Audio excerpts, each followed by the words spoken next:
Hey guys, Platform Santana here. It's Friday in New York City. It's cold. I've got some errands to run, but first I want to record a quick vlog for you guys on yo-yo dieting and what I did that helped me. I tried every single diet out there. I tried South Beach, I tried Atkins, I tried keto, I tried low carb, I tried juicing, I tried many things. And although a lot of these different things I tried, each gave me somewhat a little bit of results.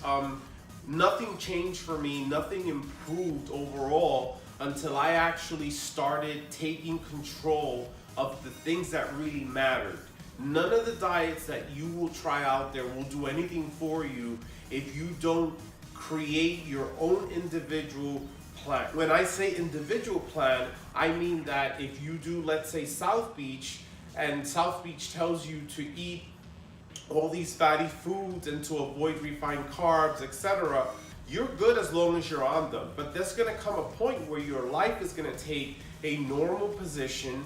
Things are gonna go, the way they go for everybody, unpredictable stuff, and you're not gonna be able to stay on these plans. And so a lot of these diets are great idealistically, but they're not real in terms of everyday people. So for me, what I found was that instead of hopping on and off different diets, if you take a combination of how you move and reducing instead of restricting, you are going to find a balance that literally is going to bring you not only results, but you're going to be happier. You're not going to be deprived and kind of like taking advantage of every single opportunity you have of cheating.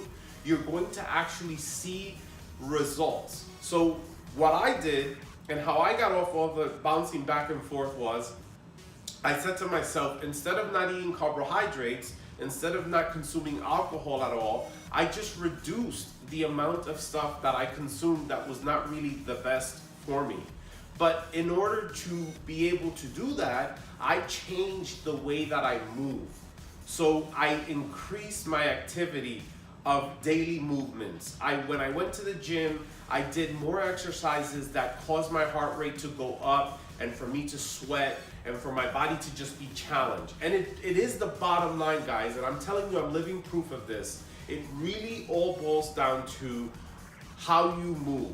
And a lot of people out there will tell you that it's 80% diet, 20% gym. That's fine. Find me someone out there who tells you that 80% of how good they eat and they only do 20% of moving and they have a great physique. That could just be somebody who's genetically blessed. If you move, if you sweat, if you find time in your week to be active, to run, to walk, to bike, if you can get to the gym, to get into the gym. You don't have to be in the gym for 2 hours. You can look at some of my vlogs. You can do 5, 10, 15 minutes of a session of anything that will get your heart rate up and get you moving. And what this does is it prepares your body to have a faster metabolism so that you don't have to deprive yourself of all these foods. And then when you do consume them in normal amounts, your body will naturally just burn it off because you need energy to move. And so when I talk about moving, and you're gonna keep hearing me say the word move because it really is the bottom line. When you walk through the street and you see a bunch of construction workers at a site, one thing you're gonna notice about a lot of these guys is some of them eat horrible. Like I've seen them out there eating deli sandwiches made with who God knows what kind of processed meats. These guys they're solid, they're built. Why? Because they're working, they're moving, they're constantly on the go because their job demands that. The body responds to movement. And so what you put into the body has a lot to do with your overall health, absolutely. But depriving yourself completely of bad foods is not always gonna mean success. And so when I say reach for the best you, what I mean is that you have to take out of your head everything everyone else is doing, everything everyone else is telling you that works, and find what works for you, because not everybody is the same. We're all different. For example, I love sugar. I like sweets. I'm telling you, if you put a cake in front of me and you put a bowl of pasta, I'm going to take the cake instead of the bowl of pasta. Ideally, I mean, that's what would normally happen.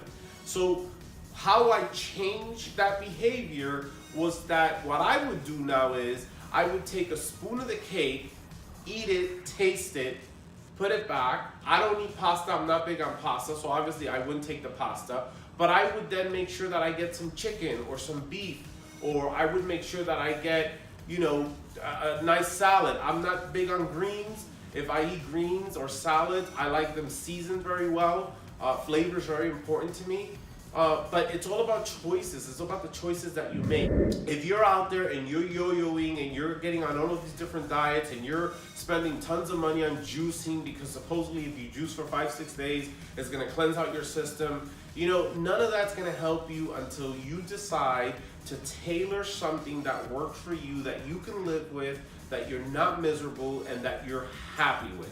So I hope you find this informative. It's just some tips of how I came to the point that I'm at today, and I believe that anytime we reach for whatever is within our reach, for the best that we can get, we always reach for the best us. This has been my experience with eating and with moving, and that has worked for me. I no longer jump on and off diets. I feel kind of liberated because I don't have to live by this Bible or this one thing that tells me what it is that I have to do in order to look or feel a certain way. You determine that yourself. Don't forget to always reach for the best you.